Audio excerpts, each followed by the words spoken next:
This is the third lecture in the course Styling Identity and Ideology in an Age of Riches and Revolution, Rococo and Neoclassical Art in France and its Caribbean Colonies, 1748 to 1815. Lecture 3 deals with France's Caribbean connection and considers how race, slavery, and sugar wealth are styled in art. The first two-thirds of the lecture will examine that connection both at large and with a particular focus on Saint-Domingue. To this, I will add a broader colonial perspective, embracing those territories where France had sustained contact with Native Americans, and thus more fully examining representations and interactions with non-European peoples. This map shows France's colonial empire in the 18th century, in yellow.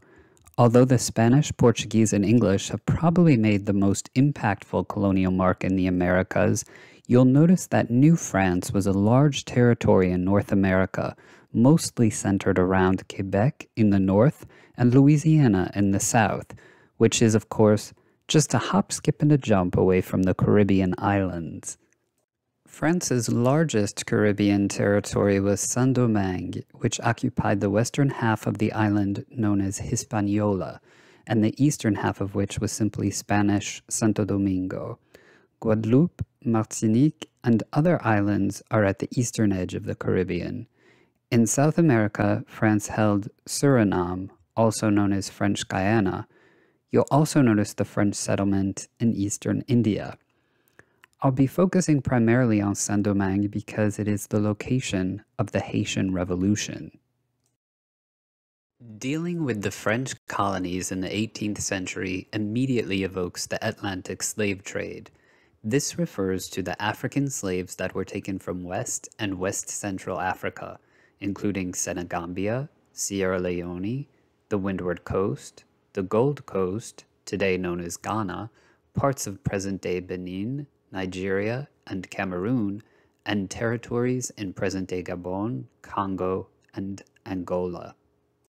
You may know that France would amass a colonial empire in a large portion of this section of Africa much later, from about the 1880s to the early 1900s, but aside from European trading posts, this territory was controlled by Africans in the 18th century. As such, the slave trade began in the hinterlands. Tribal and state warfare led to the capture of enemies who were enslaved. With the Europeans offering lucrative benefits, slaves were no longer held exclusively by the elite ranks of the African societies into which they were taken as war captives, but instead they were marched to the coasts and gathered in port factories. From there, the slaves began the so-called Middle Passage.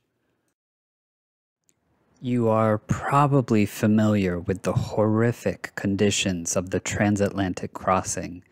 Men and women were tightly packed into vessels like the commodities they had become. In the 18th century, the voyage took an unfathomable 2.5 months. It's no wonder that so many African slaves lost their lives during the Middle Passage alone. Very few Europeans wanted the low-class work of being sailors in the slave trade. It was a profession with an excessively high mortality rate due to disease, flogging, overwork, or straight-up assassination in slave uprisings. This was very much a for-profit industry with no sense of humanity. African slaves arrived in greatest numbers in Brazil and the Caribbean, where they were held in seasoning camps and then auctioned off like any other piece of property. They provided the brute labor for the production of sugar, coffee, and tobacco, and these products were shipped to Europe. The Europeans paid the African slave traders with textiles, brandy, and arms, and received their new shipments of slaves. This continued for hundreds of years in a circular fashion, or triangular fashion if you consider the 3 points of Europe, Africa, and the Americas, which gives the transatlantic slave trade the name the triangular trade. Slavery began as well as preponderated in the Caribbean. The first African slaves to arrive as part of a labor force in the New World reached the island of Hispaniola in 1502. However, Columbus's expedition instituted slavery right from 1492 when they enslaved the native Taino population. The African slave trade was sadly fueled by the utter decimation of the native population by disease. Later, in the 1600s, France gained control of the western part of this island, known as Saint-Domingue, and now called Haiti, while the Spanish continued to occupy Saint-Domingue, now the Dominican Republic. Before we look at some representations of the people living in Saint-Domingue in the Caribbean, perhaps it makes sense to talk more about French attitudes towards slavery, especially considering Versailles is so far removed from this geographically. Maybe a broad overview of slavery would also be helpful, since we're entering a period not when slavery was introduced, but when it was accelerating, and the question of abolition was first raised. First of all, slavery has existed in almost all cultures from the most archaic of times. However, it wasn't most commonly based on the racial model that really defined slavery in post-Columbian America. Since slavery was such an ancient institution, European ideological discussions of it date back before 1492. It is worth noting that abolitionism as a concept has been noted in France in particular as early as 1315, when Louis X decreed that France signifies freedom, and that any slave setting foot on French soil should be freed. From a linguistic point of view, he meant what he said literally. Etymologically speaking, the French, originally Franks, along with their nation, have a name that means free. Louis X's decree was not forgotten, and as the process of enslaving non-Europeans became normalized through early Spanish and Portuguese colonization in South and Central America in the 1500s, it might still be invoked. For example, when a slave merchant tried to sell African slaves in Bordeaux in 1751, he was arrested and his slaves were freed. Later, even after France had begun to heavily colonize parts of the Caribbean and North America, and Bordeaux itself became a slave port, another notable case occurred. In that momentous year of 1776, the mixed-race Thomas Alexandre Dumas, who had been born into slavery in Saint-Domingue, was brought back to France by his father and automatically freed for having touched French soil. Of course, we know the law is not always followed to the letter. Additionally, there were new updated laws regarding slavery, and much of this had been laid out by Louis XIV in the Code Noir of 1685, about 20 years after France had first established a foothold in the Caribbean. That means, by the time our period opens, France had occupied the territory for less than a century. To put things in perspective, its northern neighbor in the Gulf of Mexico, New Orleans, was only 30 years old in 1748, and its first decades were marked by a devastating hurricane, a devastating conflict with the native Natchez people, and the heavy importation of African slaves for labor due to a relatively light European settlement of the area. Meanwhile, Saint-Domingue had already proven to be a highly lucrative source of sugar production, also entirely dependent on African slave labor, and the system of brutal chattel slavery was reaching its fevered pitch. During our period, slaves were pouring out of Africa in increasingly great numbers to meet the demands of plantation work, a cycle which could not abate because slaves were more often worked to death than raised into intergenerational workers. Keep in mind, too, that this constant influx, which, on the one hand, made a significant part of the population direct African immigrants, also meant that most slaves had been captured and endured the added brutalities of the aforementioned Middle Passage, rather than simply being reared into slavery. Conditions were often more brutal than what Louis XIV had promulgated in the Code Noir, which was unique in granting unparalleled rights to slaves, including the right to marry, to gather publicly, and to take Sunday off. It also codified more typical aspects of American slavery, such as corporal punishment in some circumstances, but it prohibited torture of slaves or separation of slave families. It demanded that enslaved Africans receive instruction in the Catholic faith, and 3/4 of the Haitian population today is Christian, with 1/2 being Catholic. Although the Code de Noir also forbade interracial marriage, Louisiana and the French Caribbean colonies also had a higher percentage of mixed-race people than the British colonies. This impelled a system of racial hierarchy, which we will discuss in conjunction with our images. It also codified religious and racial norms outside of slavery. Roman Catholicism was in fact compulsory, and no Jews could live in France's colonies. Furthermore, the Code established that free blacks and people of color would not be equal to and enjoy the same rights and opportunities as their white European counterparts. Free blacks might own small businesses or even hold slaves themselves. Others forcefully joined the abolition movement. Before turning to those, you should be aware that many Enlightenment writers of our period, including Diderot and Montesquieu, spoke out against slavery, and that revolutionary France became the first colonial power to abolish slavery in all of its territories. And although this law didn't survive much longer than the Revolutionary Republic itself, Haiti was ideologically posed to become the first Black republic, with the first Emancipation Proclamation in the New World. The illustrator Jacques Grace de San was a French-Canadian writer and diplomat who composed many works describing foreign lands and the people in them. He also wrote several works specifically on dress, or costume.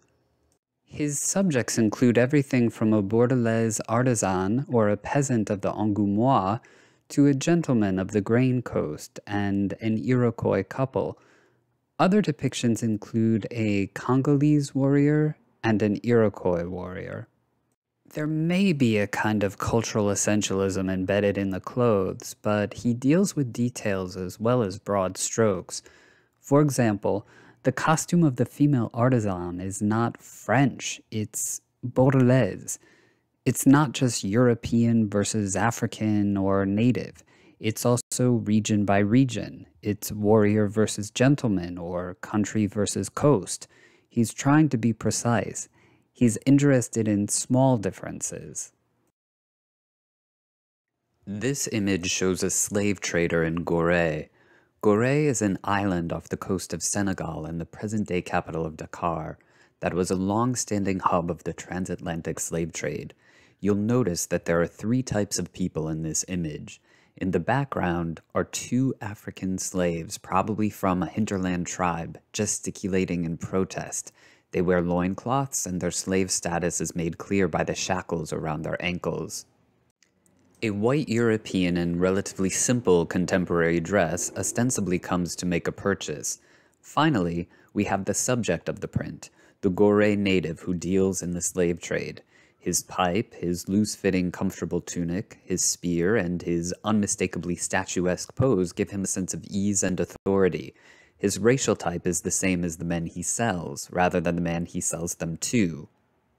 For all intents and purposes, the 2 businessmen are equals.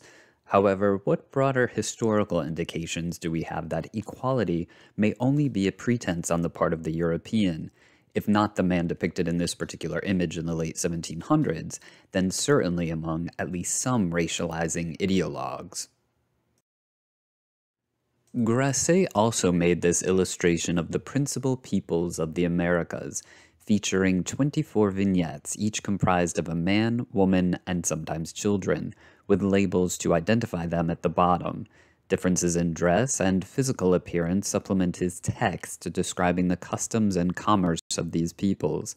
As noted on the Met Museum's website, a lively border inhabited by animals native to the Americas alludes to the famed natural abundance of the New World. It's worth looking at some details more closely. This section, vignettes 19 through 21, features inhabitants of Louisiana, of the Greater Antilles, which include Jamaica, Cuba, Hispaniola, and Puerto Rico, and the Lesser Antilles, which include many of the Caribbean's small islands bordering on the Atlantic, such as Guadeloupe and Martinique. The contrast between the inhabitants of Louisiana and the Caribbean is fascinating. The presumably Natchez peoples of Louisiana wear wholly native clothing consisting of skimpy feathered skirts and headdresses, and exemplify an almost Edenic connection to the earth by picking their food directly from the bountiful trees. The inhabitants of the unspecified island of the Greater Antilles are the most Europeanized in terms of their clothing, but their skin color indicates that there is some African admixture. The little monkey is a further signifier of place. You'll recognize them from any number of pirate movies along with the parrot, and the two both feature heavily as exoticizing tropes, but also signs of wealth or luxury and European painting. The couple from the unspecified Lesser Antilles island also seems to have a mixed cultural influence, although the woman's dress, headdress, and method of carrying her child clearly indicate African origins. You can compare this to a later image of African women, in fact a group of slaves, with the signore who owned them in the background. A signore, also depicted in this image by Grasse with her slave, refers to a woman typically of mixed Afro-European origin on the Senegalese coast around Gorée, who achieved high status and associated through marriage or concubinage as well as business with European men who established themselves intermittently or for a short time in slave trading posts. As reflected in Grasse's images, Africans comprised the majority of the population on many of the Caribbean islands, and notably Saint-Domingue. The largest number of the Africans in Saint-Domingue were slaves, and among those a majority still came directly from Africa rather than being born on the island. So to start with, we have two very straightforward classes of people: black slaves of West Central African origin, and white rich plantation owners of French origin. But the class systems and racial distinctions were far more complex, and you shouldn't assume it was exactly like what you might be more familiar with in the US. As I discuss the racial and social terms of the 18th century French colonies, I'll also show a series of paintings by Brunius, an Italian expatriate to Britain and traveler to the Caribbean, which we can analyze more closely in a class discussion. All in all, there was a sufficient mixing of races in the French colonies, the Caribbean and Louisiana, to have a whole class of so-called mulattoes. A mulatto technically designated a person who was of one-half European descent and one-half African descent. There were actually other terms that indicated whether a person was 3/4 African or European, 1/4 African or European, and so on. But these nuances had largely statistical rather than social bearing, for even this attention to taxonomy does not result in a strict racial hierarchy. Not all black Africans were slaves. Those who had been slaves and granted freedom were called affranchis, or freed people, and they had occasional opportunities for social mobility. Escaped slaves were called marrons, or maroons. Haiti is the most mountainous Caribbean country, and the topographical contrasts between the coastal plains, the river valleys, and the mountains, as well as the other natural factors separating north from south, allowed for different pockets of identity groups to cluster together. In the north of the island, slaves could actually retain ties to African culture, religion, and language due to the perpetual importation of new African slaves. More of the free people of African or mixed African descent lived in the south of the island, near Port-au-Prince. In any case, the Marrons found safe spaces within the territory to form their own communities, even practicing small-scale agriculture in addition to hunting. Although the Taino population had been decimated on Hispaniola, occasionally the Marrons joined indigenous settlements. This particular type of mixing, however, was more common on some islands of the Lesser Antilles. Being escaped slaves, they naturally viewed the practice of slavery unfavorably and often caused trouble for plantation owners by returning to free family members or friends. They would also be a crucial component of the Haitian Revolution. Among those designated as mixed-race people of color, there was a higher incidence of a better social status and a better education, especially if they were the children of wealthy white fathers. In this sense, affluence did not depend on racial categories. Petits Blancs were working-class whites.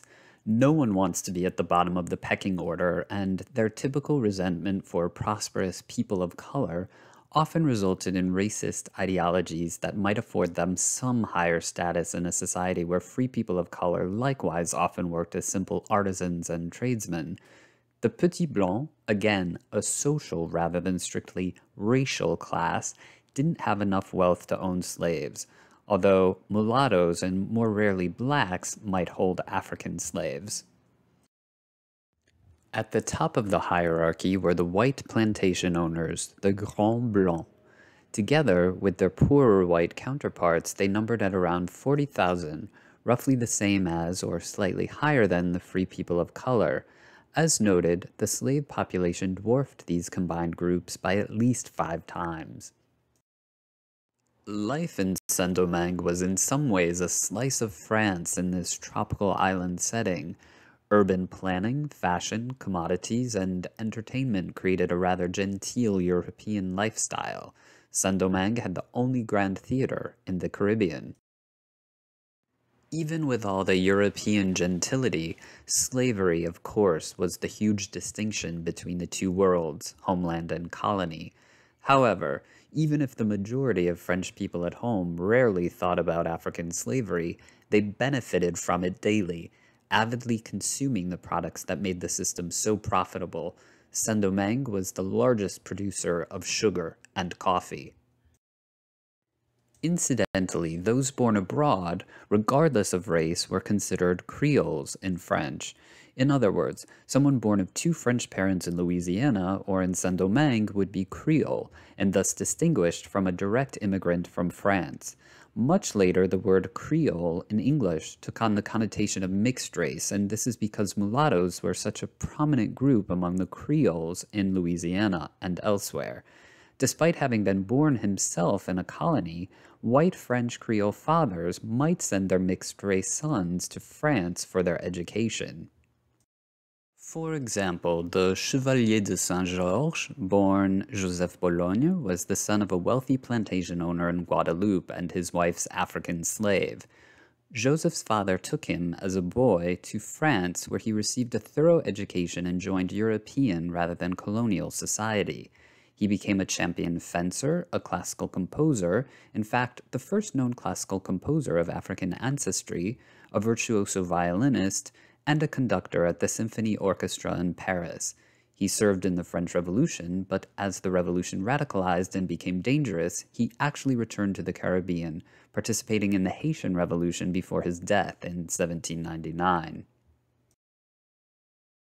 While on the subject of music, I thought I'd show some watercolors by Louis Carmontel, a French dramatist, painter, architect, set designer, and author. They date to the early 1760s. One actually shows Mozart as a boy. Of German origin, the child prodigy actually made a musical tour that included Paris at this time, and returned later in the 1770s when he was somewhat more established in his career as an adult. Another image, dating to 1766, is a portrait of Mademoiselle de Gaulle of Saint-Domingue and her slave Laurent, sitting on the floor listening to her play the fortepiano. So far, this lecture has dealt primarily with the representation of people in the colonies. What about other people of African origin, like Saint-Georges, in France?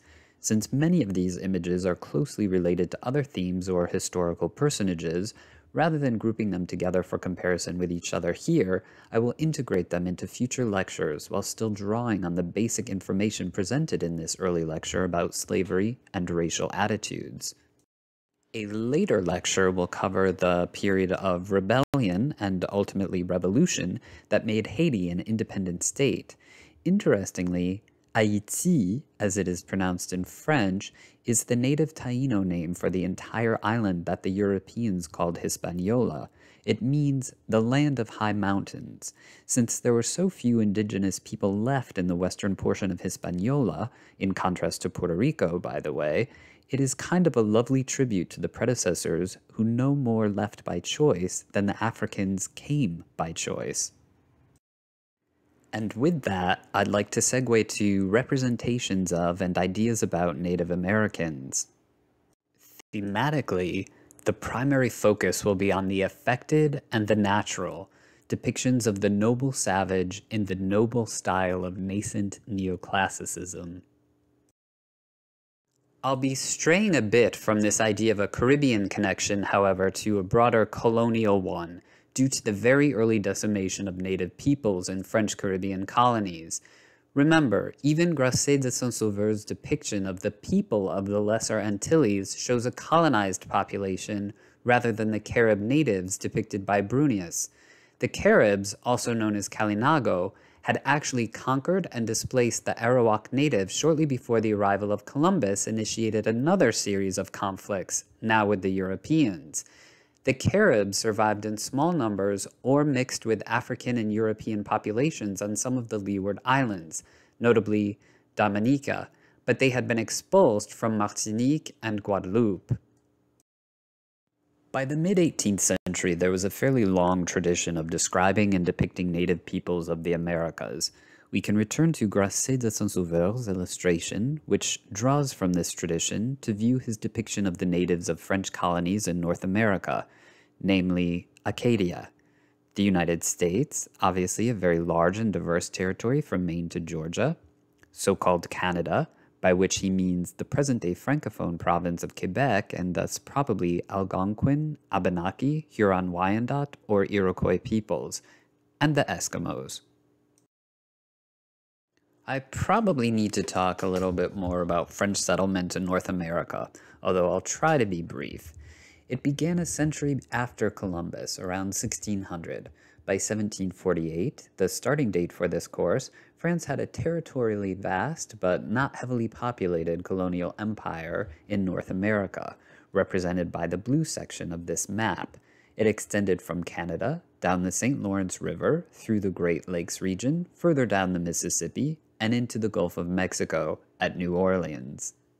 Meanwhile, the pink section shows the more densely settled 13 British colonies, the future U.S., and the orange section shows the territories extending north of Mexico and in Florida held by Spain.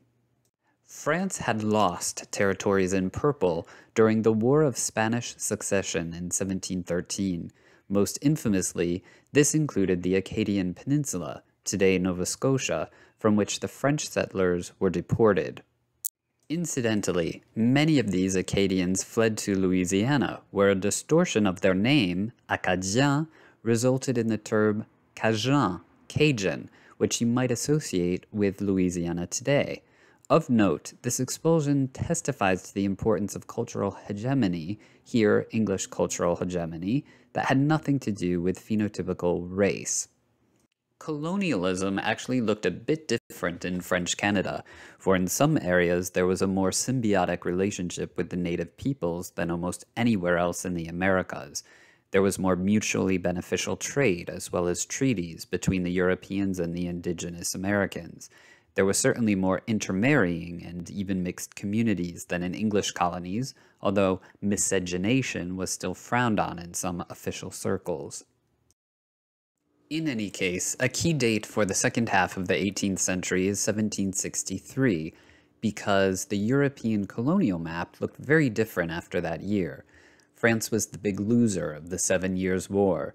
It was, in many ways, the First World War, as theaters extended from the Caribbean and Quebec through Europe and into trading posts in Africa and India. And the war was, in fact, largely about global domination. It pit Great Britain and Prussia against France, Austria, and Spain. France did everything possible to hold on to its most lucrative islands, including Saint-Domingue, Martinique, and Guadeloupe, and perhaps for this reason lost all of its North American territory, from Canada to Louisiana. Despite the British impulse towards cultural hegemony, one of the ways that the British government encouraged the French settlers of Canada not to revolt during the American Revolution was by granting them freedom of religion, language, and customs. That's one of the reasons Quebec is still well known as the French province of Canada today. Now that we know what was going on territorially in the North, I'd like to focus on a specific aspect of the Native American in the European mindset, and that is the connection to nature. Many aspects of this secondary portion of the lecture overlap with the following lecture on the origins and development of Neoclassicism, and you may get a more complete picture after listening to that. We'll want to consider the importance of nature for Enlightenment thinkers, called Philosophs in France.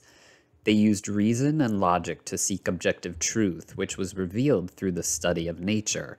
Their search for natural laws encompassed not only physics and geology, but also government and human nature. Among the Philosophs, Rousseau's ideas about nature stand out. In short, Rousseau believed that humans were generally good by nature and that society was a corrupting force. He disdained pretension, affectation, and artifice, and found virtue in the simpler, more essential aspects of human life, such as hard work and raising a family. Accordingly, Rousseau believed in more natural dress, and wasn't a fan of makeup, wigs, corsets, and cumbersome clothing. With other philosophers exploring similar lines of thinking, such ideas seeped into the European consciousness. Thus we have a print called Natural and Affected Behavior from 1779. It shows the same two men viewing a statue in a natural way on the left and in an affected way on the right. The natural way is to appreciate the statue with reserve and equanimity, calmly praising the work in a way that reflects a refined and cultivated education. The postures are upright, the hands are contained close to the body, and the gaze remains fixed on the statue while one comments and the other listens. On the other hand, the affected way is to express an exaggerated enthusiasm for the work. The bodies slacken as the viewers melt with delight.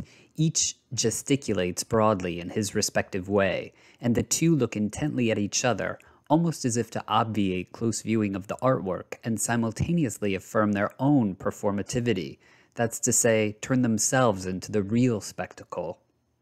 Another, German print, shows the difference between natural dress and affected dress.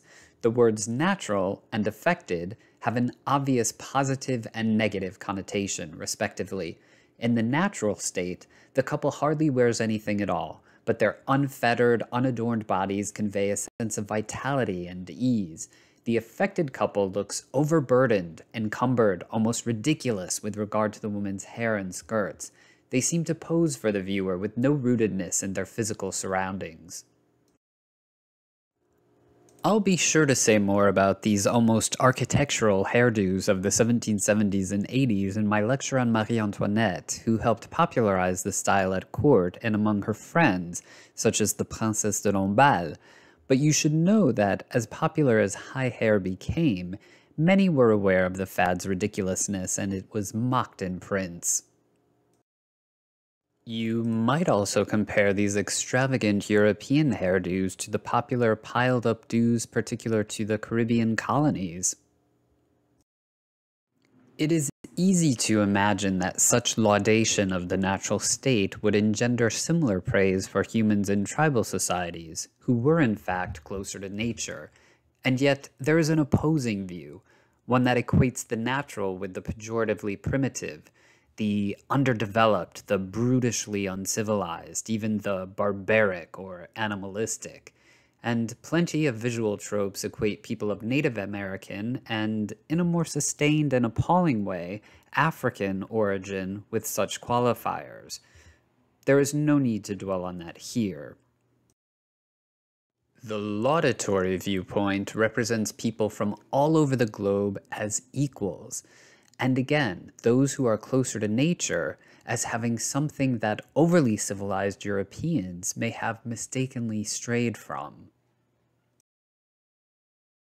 Embodied in a somewhat intermediary ground, ambiguously idealized and generally problematic, was the topos of the so-called noble savage.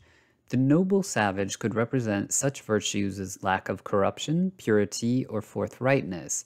In Rousseau's mind particularly, the less civilized are free from artifice, decadence, corruption, deceit, etc., that plagued advanced civilizations. The noble savage may be simple, but nobility of character is the highest quality a person can have, not sophistication. Nobility is a word that is closely associated with the aspirations of early neoclassical art, as we shall see. The noble savage is not only upstanding, moral, and responsible, but also strong and brave in both spirit and body. Following from this, the noble savage's fine physique is one testament to his or her fulfillment of nature's laws. That's to say, the body developed to its perfection as nature intended. The noble savage conceptually has no particular race. However, except in the most remote hinterlands, modern Europeans were excluded on account of living in a highly technologically advanced civilization with complex institutions. Moreover, it was the European encounters with various peoples of the Americas that primarily served as a catalyst for developing this concept. Moving forward, in anticipation of our lecture on neoclassicism, I'd like to show an assortment of works by the early neoclassical American-British painter Benjamin West that touch upon the representation of Native Americans close to the French-Canadian territories. First of all, Benjamin West was a Pennsylvania native and self-taught painter who traveled to Italy for the Grand Tour in his early 20s. Although he had planned to return to America, West expatriated to England in 1763. Already, by 1766, in his painting of Pylades and Orestes, brought as victims before Iphigenia, we can see the influence of the international community of artists in Rome that participated in the development of neoclassicism, and whom we'll hear more about next week. For the moment, I'd like to draw your attention to the rather natural state of the protagonists Pylades and Orestes. Heroic male nudity was a convention of Greek art that was adopted by the neoclassicists, and West was one of the earliest to exploit it in a history painting of this type. Implicit in his example serving to underline the growing veneration for this ideal athletic physique is the same appreciation for those Native Americans, those noble savages who, like the noble ancient Greeks, not only unabashedly revealed their forms in a way Europeans did not, but also had a lifestyle that promoted the type of athleticism that would make those forms pleasant to view. What makes the connection more explicit is that the warrior in West's painting, American Indian Family of 1761, is derived directly from the Apollo Belvedere, an ancient Greek statue that, as we will see, was revered by antiquarians and art lovers in the age of nascent neoclassicism. The pose is a mirror image of the statue, although West has switched which arm is raised and which is down. The Caribbean connection resurfaces when we compare another work by West in which he has fully transferred the Greek god's pose onto Robert Moncton, somewhat fleshier and dressed in his officer's uniform with a three-cornered hat, but apparently no less heroic.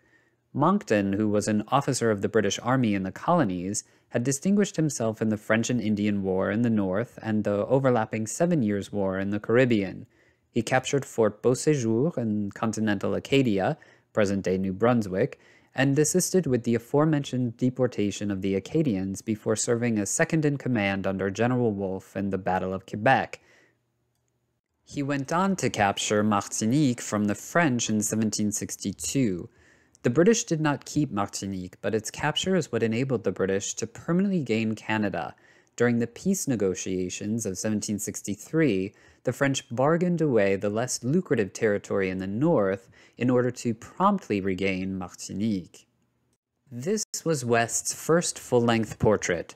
He painted Moncton over a decade after his victory while he was pursuing a political career back in Britain. In his Apollo Belvedere pose, Moncton stands before a cannon, while the tropical island appears beyond the billowing smoke clouds in a somewhat generic way in the background. West had earlier depicted the 1759 Battle of Quebec, a key victory for the British against the French, in which Moncton also played a key role. However, West's artistic focus was on the death of the commander General Wolfe, and a grand manner composition that also recalls Grasse, whose work we will view more closely in conjunction with the development of Neoclassicism. He transforms this death scene into the martyrdom of a secular hero. It borders on the allegorical, since this is not what Wolfe's actual death would have looked like. For example, West includes senior military officers who would have been actively engaged in the ongoing battle at the moment of their commander's death, as well as ones that weren't even there at all. Additionally, Wolfe would never know for sure whether the British would win the battle, although a courier runs in from the left announcing the victory to the dying man. However, the costumes are contemporary and the setting is realistic. The presence of the Native American helps specify the place of this picture for West's British audience. West made other paintings that included Native Americans, and although he never returned to America, he had access to First Nation clothing and artifacts still preserved in the British museums today. This portrait, dating to the same year as the Declaration of Independence, depicts Colonel Guy Johnson and Captain David Hill, Karangaiontai. Guy Johnson is the man seated in front.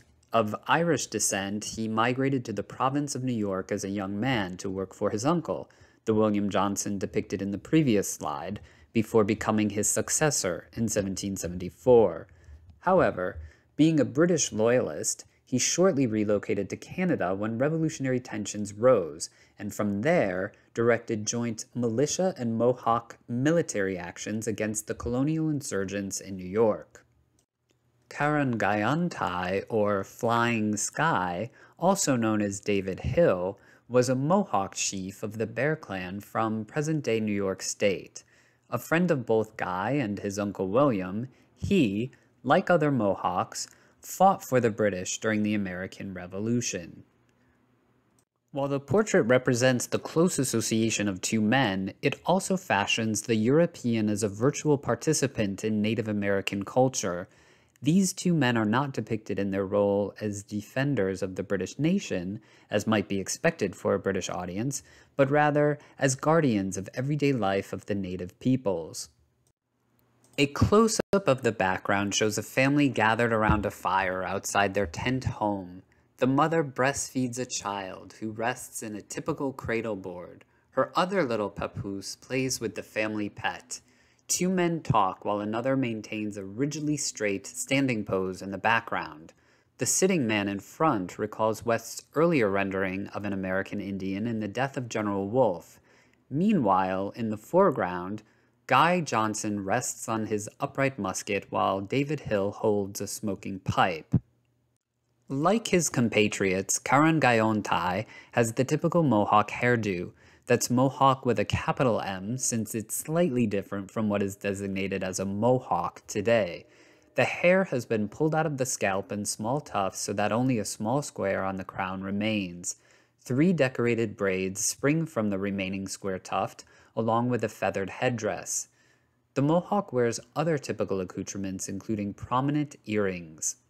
The Irishman wears a typical British uniform, but his affiliation with the Native Americans is manifested by his other articles of clothing. He holds a beautifully crafted hat and sports soft-tanned leather moccasins decorated with beads, and deerskin leggings over his pants. A fur-lined cape hangs from one shoulder, while the tie at his waist and the shoulder belt closely resemble those of his friend. It is an image of harmony and shared humanity between distinct cultures that is, alas, all too rare in the larger colonial project.